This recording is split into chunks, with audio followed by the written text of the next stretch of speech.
완도와 더불어 함께하는 완도 주사랑교회. 오늘 성경 말씀은 여호수아 3장 9절부터 17절까지의 말씀입니다. 여호수아 3장 9절부터 17절까지입니다.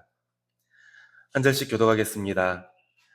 여호수아가 이스라엘 자손에게 이르되 이리 와서 너희의 하나님 여호와의 말씀을 들으라 하고 오마를 살아계신 하나님이 너희 가운데 계시사 가나안 족속과 헷 족속과 미디안 족속과 이스라엘 족속과 베냐민 족속과 아모리 족속과 이스 족속을 너희 앞에서 반드시 쫓아내신 그를 이것으로 너희가 알리라. 보라 온 땅에 주의 언약궤가 너희 앞에서 요단을 건너가나니 이에 이스라엘 자손 중에서 악한 사람들이 12명을 데려오라. 온 땅에 주 여호와의 궤를 맨 제사장들이 발바닥이 요단물을 밟고 멈추면 요단물 곧 위에서부터 흘러내리던 물이 끊어지고 한 곳에 쌓여 서리라. 백성이 요한을 건너고 자기들의 강만을 만날 때에 제사장들은 앞에 백성 앞에서 하느니라. 요단이 곡식 거두는 시기에는 항상 언덕이 넘치더라. 궤를 맨 자들이 요단에 이르며 궤를 맨 제사장들의 발이 물가에 잠기자 모기에서부터 흘러내리던 물이 쏟아져서 그날 온 위에 오르는 산수물 인해서 아무 곳에 쌓이고 물은 아이고 흘러가는 물은 백성이 여호와로 함께 읽겠습니다. 여호와의 언약궤를 맨 제사장들은 요단 가운데 마른 땅에 굳게 섰고 그 모든 백성이 요단을 건너기를 마칠 때까지 이 모든 이스라엘은 그 마른 땅으로 건너갔더라. 아멘. 오늘도 주님의 말씀으로 하루를 시작하는 우리 성도님들께 주님께서 주시는 은혜가 더하여지기를 소망합니다. 아멘. 역사적으로 위대한 일을 이뤄낸 사람들을 보면 최후의 보루까지도 포기한 사람들이 많은 것 같습니다. 1919년 뉴욕의 호텔왕 레이몽 오티그가 상금을 걸고 대서양을 건너는 걸 대회로 걸었습니다. 큰 상금을 걸었는데 당연히 많은 사람들이 도전을 했습니다. 상금이 크니까요. 그런데 쉬운 일이 아니다 보니까 많은 도전이 실패로 끝나고 목숨을 잃은 사람도 많았다고 합니다. 그런데 찰스 린드버그라는 사람이 이 도전에 성공을 하게 되었습니다. 뉴욕에서 파리까지 장장 33시간의 비행이었는데 이걸 해낸 겁니다. 이렇게 오래 비행을 하는 도전인데 그가 성공을 할 수 있었던 이유는 과감한 결단이 있었기 때문이었습니다. 기름을 한 방울이라도 더 싣기 위해서 낙하산까지도 버렸거든요. 비행을 하는 데 있어서 낙하산은 최후의 보루였습니다. 끝까지 비행을 하지는 못하더라도 낙하산만 있다면 그 생명을 건질 수는 있었습니다. 설령 중간에 비행기에 문제가 생기더라도 낙하산만 있다면 그 목숨을 건질 방법은 생기는 겁니다. 하지만 그는 큰 성공을 위해서 생명을 담보해주는 낙하산까지 버리고 그 자리에 기름을 넣었던 것입니다.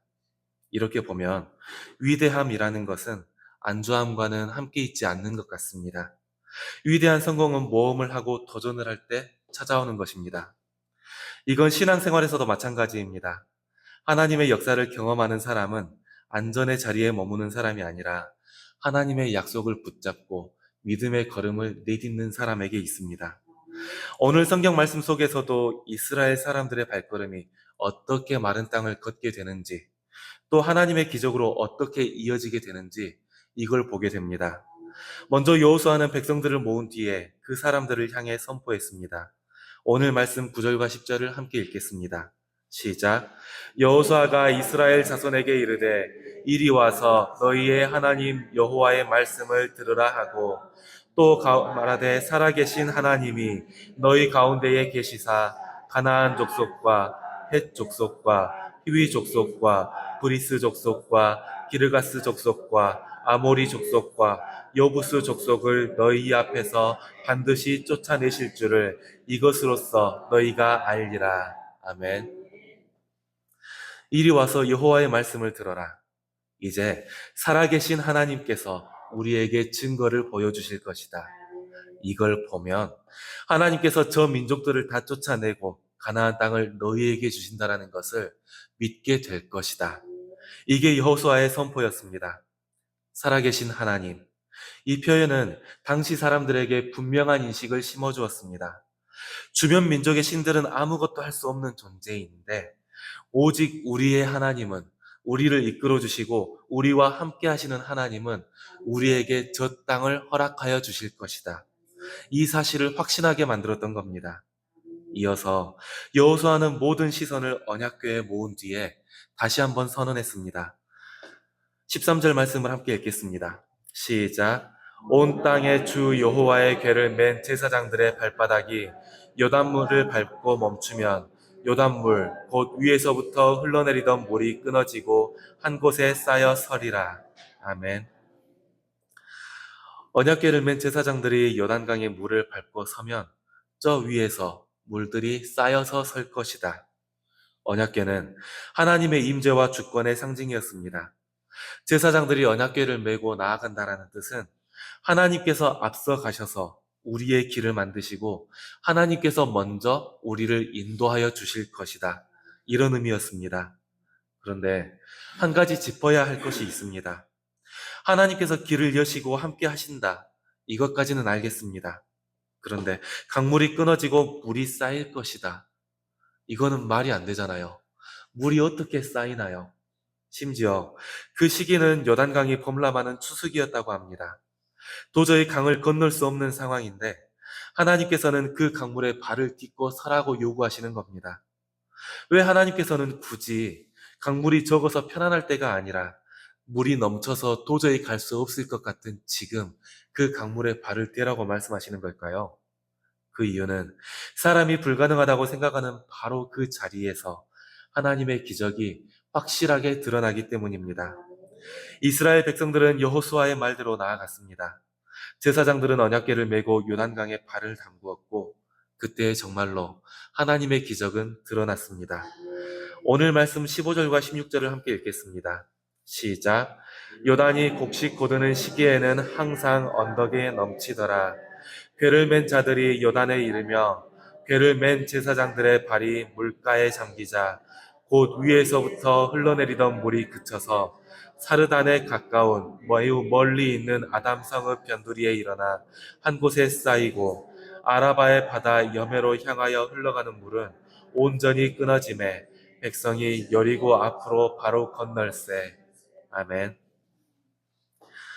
이 사람들이 여호수아의 말을 듣고 요단강에 발을 대는 것에는 큰 결단이 필요했습니다.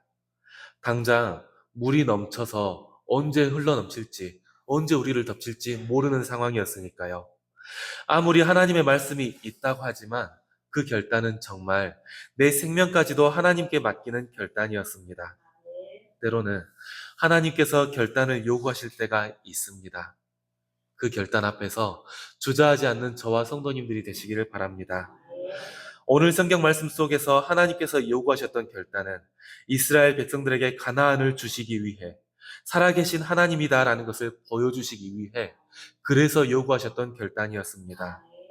하나님께서 결단을 요구하실 때는 더 큰 은혜를, 더 큰 감사를 주시려고 결단을 말씀하시는 겁니다. 또 오늘 말씀을 보면 저 멀리 아담이라는 성읍 근처에서 물이 멈추어 쌓였다라고 기록되어 있습니다. 이 아담이라는 성읍은 여리고에서 31km쯤 떨어진 곳이라고 합니다. 다시 말하면 하나님께서 베푸신 기적이 이 사람들의 눈에는 보이지도 않은 그곳에서부터 시작되었다라는 것을 말하는 겁니다. 하나님의 역사는 우리의 눈에 보이지 않는 곳에서부터 시작이 됩니다. 우리가 깨닫지 못하더라도, 비록 우리 눈에 보이지 않아서 믿을 수가 없다 하더라도, 우리가 주님께 순종하며 발을 내딛기만 한다면 주님의 기적은 분명히 우리에게 나타날 것입니다. 살아계신 하나님이 나의 하나님이 되실 것입니다. 이제 마지막으로 17절을 함께 읽겠습니다. 시작. 여호와의 언약궤를 맨 제사장들은 요단 가운데의 마른 땅에 굳게 섰고 그 모든 백성이 요단을 건너기를 마칠 때까지 모든 이스라엘은 그 마른 땅으로 건너갔더라. 아멘. 언약궤를 맨 제사장들이 요단강 한가운데에 섰을 때 마른 땅 위에 서게 되었습니다. 이스라엘 백성들 역시 그 길을 따라서 마른 땅을 걷게 되었습니다. 법궤는 하나님이 앞서서 길을 열어주신다는 표시였고, 제사장들의 걸음은 순종의 표시이자 하나님께서 주신 것들을 확신하는 믿음의 표시였습니다. 이 걸음이 우리에게도 필요한 줄을 믿습니다. 우리의 삶 속에도 요단강이 있습니다. 현실 속에서 도저히 순종하기 어려운 일들이 있고, 깊이와 폭을 생각하면 도저히 건널 수 없다, 이렇게 판단하게 되는 어려움들이 우리의 삶 속에 장애로 자리하고 있습니다. 하지만 기억하시기를 바랍니다. 하나님은 분명히 우리보다 앞서 가셔서 길을 예비하고 계십니다. 그리고 우리 눈에 보이지 않는 그곳에서부터 우리를 위한 기적을 준비하고 계십니다. 우리는 믿음으로 발을 내디뎌야 합니다. 린드버그가 낙하산까지 버리고 연료를 실었던 것처럼 우리에게 익숙한 삶의 자리를 내려놓고 주님의 약속을 선택해야 할 줄로 믿습니다. 오늘 하루를 살아갈 때에도 익숙한 것, 내 안전이 담보되는 것들보다는 주님의 약속을 믿고 한 걸음을 내딛는 저와 성도님들 되시기를 소망합니다. 기도하겠습니다. 하나님 아버지 감사합니다. 오늘도 우리는 주님께서 허락하신 삶 속에서 새로운 하루를 맞이합니다. 오늘 하루를 살아갈 때에도 믿음의 걸음을 내딛는 저와 성도님들이 되게 하여 주시옵소서.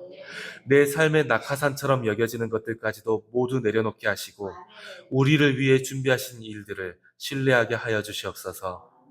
때로는 마음이 약하여서 믿음의 걸음을 주저하게 될 때가 있습니다.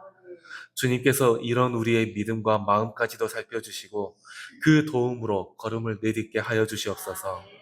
온전한 주님의 백성으로 거듭나게 하시고 우리 눈에 보이지 않는 곳에서부터 준비되는 그 주님의 능력을 체험하며 고백하게 하여 주시옵소서. 우리가 마음을 모아 간구하는 것들이 있습니다.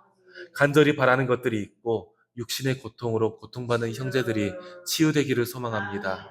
마음의 고통으로 방황하여 주님 앞에 나아오지 못하는 우리의 지체들을 주님께서 세워주실 것을 소망합니다. 주님께서 우리의 간구를 들어주시고 치유와 회복의 능력을 베풀어 주시옵소서. 오늘 하루를 살아갈 때에도 우리가 마주한 요단강을 향해 걸음을 내딛게 하시고 주님께서 예비하신 것들을 누리는 주사랑 공동체가 되게 하여 주시옵소서. 모든 것을 주님께 맡기며 예수님의 이름으로 기도드렸습니다. 아멘.